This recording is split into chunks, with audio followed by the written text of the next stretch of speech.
लोकांनी लोकांसाठी उचललेले अस्त्र म्हणजे लोकशस्त्र न्यूज। नाशिक शहरात अवैध दारू विक्री विरोधात गुन्हे शाखेने पुन्हा एकदा धडक कारवाई केली आहे। गंजमाळ परिसरातून एका इस्माला देशी दारूच्या मुद्देमालासह ताब्यात घेण्यात आले असून त्याच्या विरुद्ध महाराष्ट्र दारूबंदी कायद्यानुसार गुन्हा दाखल करण्यात आला आहे।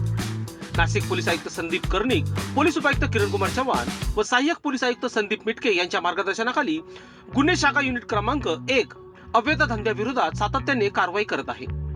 याच मोहिमेअंतर्गत दिनांक 2 ऑगस्ट 2026 रोजी गुन्हे शाखा युनिट 1 ला गुप्त बातमीदारामार्फत माहिती मिळाली की गंजमाळ येथील भीमवाडी परिसरात एक इसम अवैधरित्या देशी दारूची विक्री करत आहे। या माहितीची खातरजमा करून वरिष्ठ पोलीस निरीक्षक डॉक्टर अचल मुदगळ यांच्या मार्गदर्शनाखाली पोलीस पथकाने भीमवाडी झोपडपट्टी परिसरात सापळा रचला।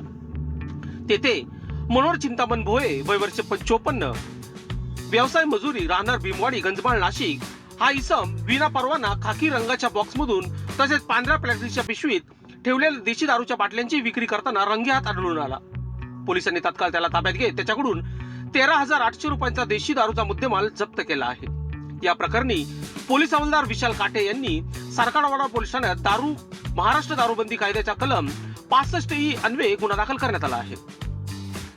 अवैध दारू विक्री करणाऱ्या विरोधातील कारवाया पुढेही अधिक तीव्र करण्यात येणार असल्याचे पोलिसांनी स्पष्ट केले असून नागरिकांनी अशा बेकायदेशीर प्रकारांची माहिती पोलिसांना देण्याचे आवाहन करण्यात आले आहे। लोकशस्त्र न्यूज साठी बंटी आढाव, नाशिक।